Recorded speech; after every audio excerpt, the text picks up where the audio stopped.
शादी से पहले माँ ही ढूंढती है बहू कि मैं अच्छी बहू लाऊंगी, अच्छी बहू लाऊंगी, क्योंकि शादी करना है, एक रिवाज है उसके साथ, उसको पता है कि कम्युनिटी में रहना है, तो शादी करके लेके खुद आती है अपनी बहू को, और उसके बाद बिगड़ती भी खुद ही अपने बहू के साथ।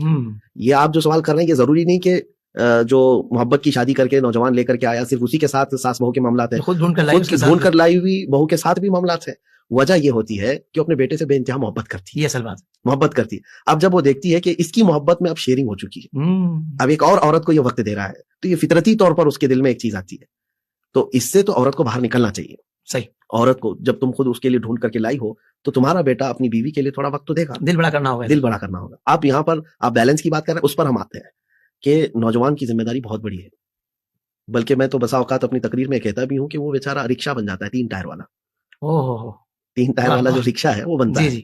आप रिक्शे वाले को आप गौर से देखेंगे तो सीधा सीधा चलता है, अगर बहुत तेजी से टर्न ले लिया ना तो रिक्शा पलट जाता है। उसको बहुत तेजी से टर्न नहीं लेना है किसी भी तरफ, राइट हो कि लेफ्ट हो। बल्कि रिक्शे की आपने बात की हो तो मैं एक छोटा सा मैं भी लगा दूं कि कोई गड़ा आ जाए ना, तो उसको तीनों टायर इस तरह गुजारने पड़ते हैं कि पहले आगे वाला निकालेगा, बिल्कुल, फिर पीछे वाले के दोनों के दरमियान से निकालना है, यानी इतनी उसको मोहतात रहना पड़ता है। टर्न भी लेने के लिए खास तौर पर इस तरफ का टर्न ले रहा है तो बहुत आहिस्ते से टर्न ले, वाह वाह वाह, बहुत तेजी से अगर घुमा दिया तो गिर जाएगा, गलती हो जाएगा फिर तो इस बात को खास तौर पर मैं कहता हूं कि एक तरफ तुम्हारी माँ है और एक तरफ बीवी है, और दोनों तुम्हारी मोहब्बत के तलबगार है। सुभान अल्लाह, उनको उनके हुकूक दे दो।